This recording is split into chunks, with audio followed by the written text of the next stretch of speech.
నమస్తే. శుభమస్తు జ్యోతిర్వాస్తు ఛానల్కి స్వాగతం. నమస్తే. శుభమస్తు జ్యోతిర్వాస్తు ఛానల్కి స్వాగతం.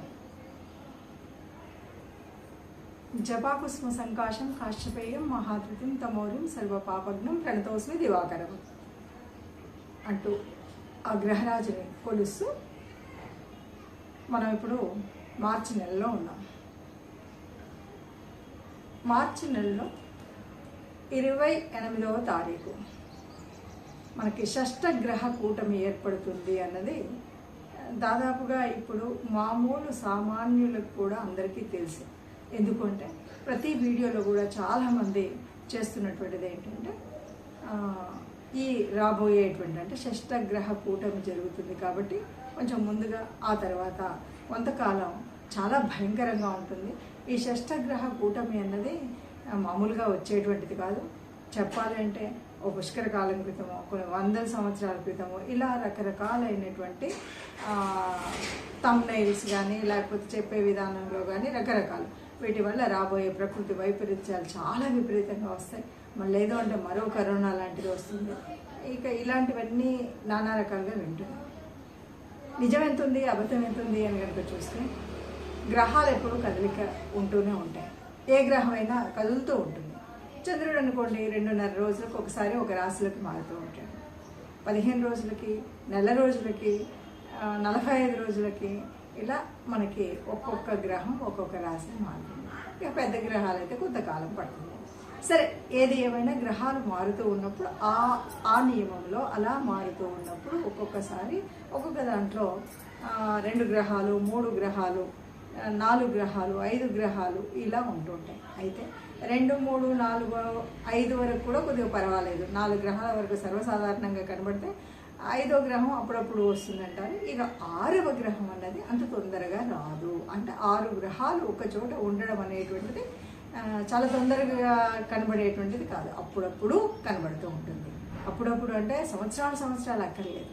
కాకపోతే ఈ గ్రహాలు అనేటువంటివి కొద్దిగా మిగతా వాటితో పోలిస్తే కొద్దిగా ఆలస్యంగా కలుస్తాయి. సరే, ఇక ఏదేమన్నా ఈ గ్రహాలు కలుస్తున్నప్పుడు మరి ఇలా ఉన్నప్పుడు ఏదైనా చెడు జరుగుతుందా? ఏదైనా అంటే మంచి చెడు 2 ఉంటాయి. గోచార రీత్యా మనం చూస్తున్నాం కదా. గోచార రీత్యా చూసినప్పుడు మనకు నిజమైన గ్రహ జాతకం ఒకటి ఉంటుంది కదా. దాని ప్రకారంగా గ్రహాలు ఎలా ఉన్నాయి, ఏంటి, నడుస్తున్నటువంటి దశ ఏంటి, అంతర్దశ ఏంటి, వీటన్నిటి మీద ఉంటుంది. అయినప్పటికీ ఇలా ఒకే చోట మరి ఇలా గ్రహాలన్నీ కనుక ఉన్నట్టయితే చెప్పచ్చు కొన్నింటికి బాగా యోగిస్తుంది, కొన్నింటికి యోగించకపోవచ్చు, కొన్నింటికి మిశ్రమంగా ఉండొచ్చు. అంతలోనే ఇక జీవితకాలం అంతా అయిపోయింది అన్నది అయితే కాదు. మరి ఎలా ఉంటుంది ఏంటి అన్నది ఒక్కొక్క రాశిని చూద్దాం. ఒక్కొక్క రాశి. ఇక కర్కాటక రాశి వారికి ఎక్కడ జరుగుతుందంటే భాగ్యస్థానంలో జరిగినప్పుడు భాగ్యస్థానంలో షష్టగ్రహ కూటమి ఉంది. అంటే 9వ స్థానంలో ఉన్నప్పుడు ఎలా ఉంటుంది అంటే ఏమీ పెద్దగా ఇబ్బంది పెట్టేటువంటి పరిస్థితి ఉండదు. మిథున రాశికి ఎలా ఉందో ఇక్కడ కూడా మిశ్రమ ఫలితాలంటూ ఎలాంటి ఇబ్బందులు లేకుండా అంటే కొత్తగా వచ్చే లాభాలు కానీ కొత్తగా వచ్చేటువంటి చెడు కానీ అంటే ఇటు లాభం ఎక్కువగా వచ్చినట్టుగానో ఇటు నష్టం ఎక్కువగా వచ్చినట్టు లేకపోతే లాభాలు సుఖాలు లేనట్టుగా అని అట్లా ఏమీ లేకుండా నార్మల్గా సాదాసీదాగా జరిగిపోతూ ఉంటుంది. ఇందులో పెద్దగా కొత్తగా మనం భయపడాల్సినటువంటి భయంకరమైనటువంటి విషయాలు కానీ చాలా ఏదో మనకు లక్ తెచ్చేటువంటి లక్ ఉందని ఆనందపడవలసినటువంటి విషయాలు ఏం లేదు. ఇందులో ఏ రకమైన ఇబ్బందులు కలిగేటువంటి తీరులో మాత్రం ఈ కర్కాటక రాశి వారికి ఉండదు. వారికి ఉన్నటువంటి గ్రహరీత్యా ఉన్నటువంటి ఆ యుతులు దృష్టిలో నడుస్తున్నటువంటి గ్రహాలను బట్టే తప్ప ఇక్కడ మాత్రం గోచార రీత్యా ఇక్కడ ఏ రకమైన ఇబ్బంది మాత్రం ఈ షష్టగ్రహ కూటమి వల్ల లేదు. అది మనం గ్రహించాలి. ఇక సింహరాశి వారికి ఎలా ఉంటుంది అంటే కొద్దిగా కదులుతూ ఉన్నటువంటి గ్రహాలు ఒక్కొక్కసారి ఒక్కొక్క రాశిలోకి వచ్చినప్పుడు ఈ గ్రహాల యొక్క వేగాన్ని బట్టి ఒక్కొక్కసారి 2 గ్రహాలు 3, 4, 5, 6 ఇలా గ్రహాలు కలుస్తూ ఉంటాయి. ఈ గ్రహ కూటమి అన్నది అంటే అలా ఉన్నంతలో ఇబ్బంది అంటే మనం ఇప్పుడు వరకు చెప్పుకున్నటువంటి ఫలితం వల్ల ఏంటి అంటే కొద్దిగా ఇబ్బంది ఉంటుంది. దానికి కావాల్సినటువంటి గ్రహాల యొక్క పరిహారం ఏమీ లేదండి.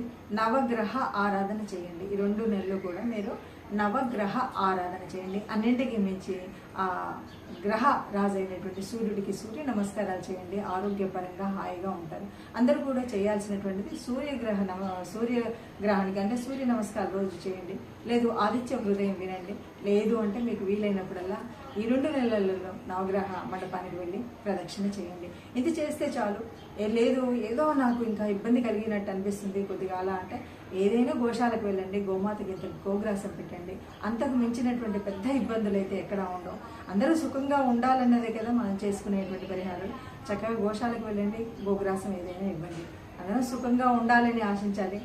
సర్వే జనా సుఖినో భవంతు అనే మంగళాశాసనం చెప్తూ ముగిద్దాం.